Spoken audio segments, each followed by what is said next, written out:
So if you're a Second Amendment proponent, I think you'll love the content today. If you're not, go ahead and scroll past, no problem at all, but you probably like it anyway.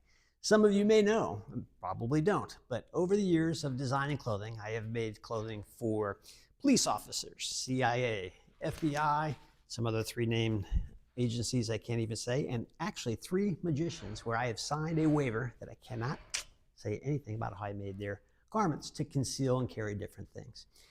And so one of the things I'm a member, you may or may not know, I'm a member at Founders Shooting Club.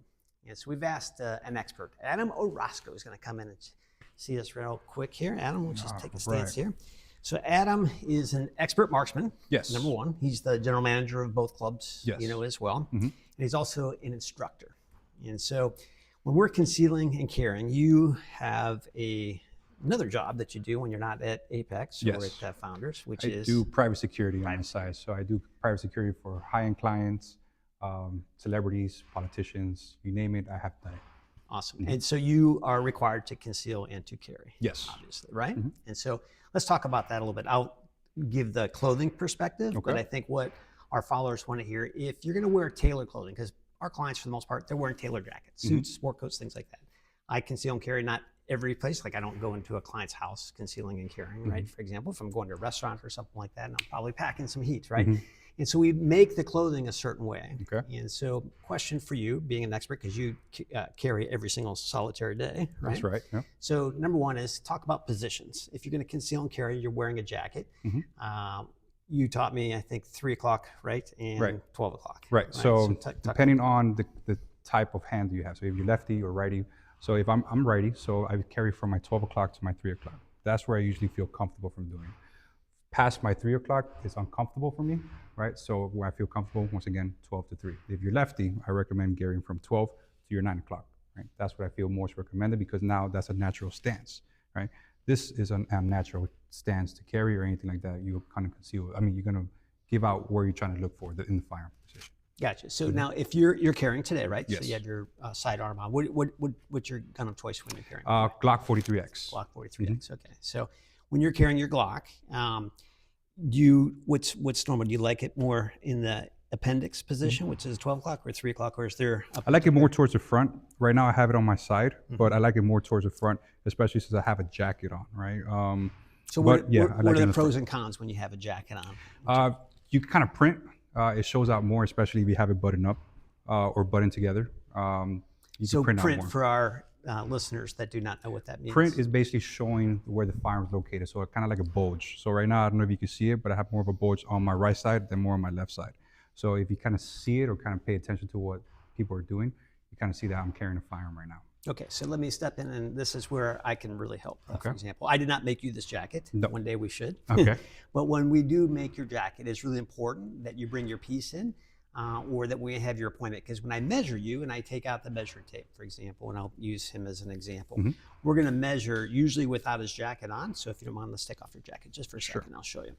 On a typical jacket, when we're designing, we're going to take the chest, we're going to take the upper stomach, the lower stomach, your waist, and your hips, right? And so his sidearm, when we take his hips, you can see how it's right here in his appendix. So I have to take that circumference measurement right here with the sidearm on, okay?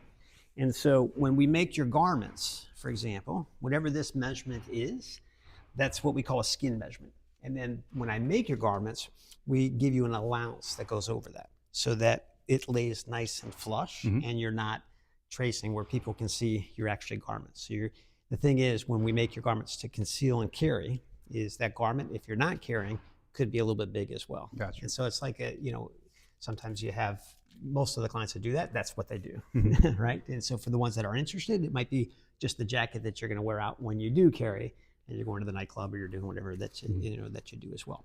Okay, so another question for you. Let's talk about just reaching when you have your jacket back on. I'll put this back on for you. So there's a button on your jacket, right? And there's a little trick that we can do. Oops, sorry about that. That's all right. For the conceal and carry guys. So there's always 2 buttons on a 2-button jacket. You never button the bottom button. It's always just the top button. So when you're buttoning and you go to reach for your sidearm, that poses an issue. Yes, it gets in my way. So I either have to pull up here, right, or I can't, and I'll break my jacket. So it gets in the way. So with the buttons, it gets in the way for me. So I'll usually have to walk around like this, unbuttoned. Unbutton. Gotcha. So something we could do in design for you is a snap that looks like a button. And that's something that I've done. So it's very professional. It's just this one. And this way, whenever you do, it just releases and you can get to your weapon. And then, it's a natural draw as well. So what about carrying in the back? I don't recommend it. People usually do it. I don't usually recommend it because, once again, it's an unnatural draw. When you do a natural draw, it takes away from the speed portion. That's the most thing. So when it comes to drawing, it has to be quick, right? So my draw right now is about 0.67. I know it's not fast, or it probably seems fast, but it's not fast for me. Other people could draw really quick, right? Especially in time of need. So if you're doing from back here, that 0.67 could turn into a second into a little bit more. So when you need to take out your firearm, you have to do it pretty quickly. Yeah, to me, it's uncomfortable in the back. Like I just feel it, like sitting down or anything on the side. You can adjust, and so it's just a lot more comfortable. Now, the only thing that I do think is that the only pros that I see on it is you're not going to print from the back. So you're not going to have a big bulge on it, especially because nobody's looking at your backside or anything like that. So that's the only that's the only pro sign I see. So what's your opinion on holsters underneath the arms? I don't have too much time with them, so I can't really say if I do like them or not. I never experienced it myself. It's just, if you have a side piece here under the shoulder, I believe it's going to come out more. That's the only thing. Now, for the natural draw, I never done it, so I have no experience when it comes to that right now. I think what you're trying to say is just a little old school. Yeah, it's a little bit old school. Yes. I didn't want to insult anybody. Yes, but yes. I got you. So tell our viewers also a little bit more about Apex and Founders. Yeah. So we are a two-in-one company. We are a public company and as well as a private company. So anybody from the public can come inside and shoot in our public side. And if you want to go into our members only, then that's a little bit more exclusive, right? Anybody from the public can come in. And if you want to become a member, it's very private, right? Very secure. Awesome. Hey, thanks so much for talking with us today. No problem.